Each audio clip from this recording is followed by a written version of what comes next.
আজ থেকে প্রায় 180 বছর আগেকার কথা। কামারপুকুর থেকে দক্ষিণেশ্বর যেতেন মা সারদা দেবী পায়ে হেঁটে। মাঝখানে পড়তো তেলো ভেলোর মাঠ। একদিন মা তার কিছু সাথীর সাথে বেরিয়েছিলেন। শুরুতেই বলে দিয়েছিলেন, আজ আমার শরীরটা ভালো নেই, তোমরা এগিয়ে গিয়ে তারকেশ্বর মন্দিরে গিয়ে ওঠো, আমি ঠিক পৌঁছে যাব। মা যখন হাঁটতে শুরু করে এবং তেলো ভেলোর মাঠে এসে পৌঁছান, মায়ের পায়ে ব্যথা শুরু হয়। এমন সময় হাড়হিম করা কণ্ঠে চিৎকার, দৈত্যের মতো কালো চেহারায় এক প্রকাণ্ড ডাকাত লাঠি ঠুকে মায়ের সামনাসামনি এসে দাঁড়ান। মা বুঝতে পারলেন তিনি ভীম ডাকাতের পাল্লায় পড়ছেন। তীক্ষ্ণ কর্কশ গলায় মাকে প্রশ্ন করে, তুই কোথায় চলেছিস?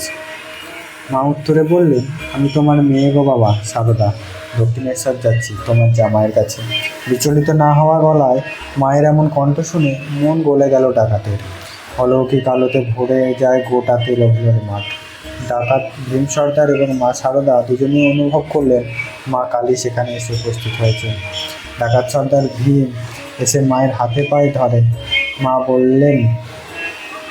ধরেন মায়ের, বললেন, আমার সঙ্গীরা সব এগিয়ে গেছে, ভাগ্যিস তোমরা এলে, না হলে এই পথে একা যেতে খুব ভয় করছে। তৎক্ষণাৎ ডাকাত ভীম সর্দারের স্ত্রীও সেখানে এসে উপস্থিত হন। সারদা মাকে জোর করে ডাকাত এবং ডাকাতের স্ত্রী নিয়ে যান তাদের বাড়িতে। মাকে খাইয়ে পরম যত্নে বিছানা পেতে দেন মাটির দোয়াতে।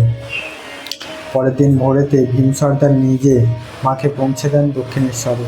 মেয়ে রূপে দেখা এই সারদা মাকে প্রতিষ্ঠা করেন ডাকাত ভীম সর্দার।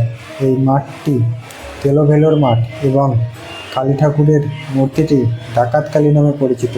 জয় মা ডাকাত কালী।